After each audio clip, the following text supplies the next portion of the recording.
બિહાર વિધાનસભા ચૂંટણીમાં એનડીએની ઐતિહાસિક જીત બાદ ભરૂચ ખાતે ભાજપ જિલ્લા કાર્યાલય ખાતે ઉજવણી કરાઈ। જિલ્લા ભાજપ કાર્યાલય ખાતે મોટી સંખ્યામાં કાર્યકર્તાઓ ઉમટી પડ્યા અને ફટાકડા ફોડી સાથે મીઠાઈ વહેંચી જીતની ખુશી વ્યક્ત કરી। આ ઉજવણીમાં જિલ્લા પ્રમુખ પ્રકાશ મોદી, ધારાસભ્ય રમેશ મિસ્ત્રી, મંત્રી નીરલ પટેલ, જિલ્લા ઉપપ્રમુખ દિવ્યેશ પટેલ સહિત અનેક અગ્રણીઓની ઉપસ્થિતિમાં નેતાઓ અને કાર્યકરોએ એનડીએની જીતને દેશના વિકાસ અને જનસમર્થનનો વિશ્વાસ ગણાવ્યો અને કાર્યકર્તાઓને અભિનંદન પાઠવ્યા હતા। ભરૂચ જિલ્લામાં કાર્યકર્તાઓએ જીતને લોકશાહીનો ઉત્સવ ગણાવી હર્ષોલ્લાસ સાથે ઉજવણી કરી હતી। વિધાનસભાના ઇલેક્શનમાં અત્યારે એનડીએની 203 જેટલી સીટ ઉપર વિજય થયો છે અને હજુ ગણતરી ચાલુ છે।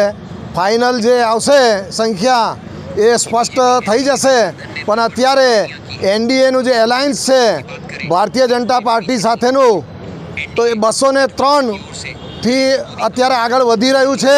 આ એક ઐતિહાસિક જીત છે અને એનડીએ સાથેનું, ભાજપ સાથેનું આ જે એલાયન્સ છે ખૂબ જ ભવ્ય વિજય સાથે બહાર ઉભરી આવેલું છે। સમગ્ર દેશવાસીઓને, સમગ્ર ભારતીય જનતા પાર્ટીના કાર્યકર્તાઓને આ તબક્કે ખૂબ ખૂબ અભિનંદન આપીએ છીએ।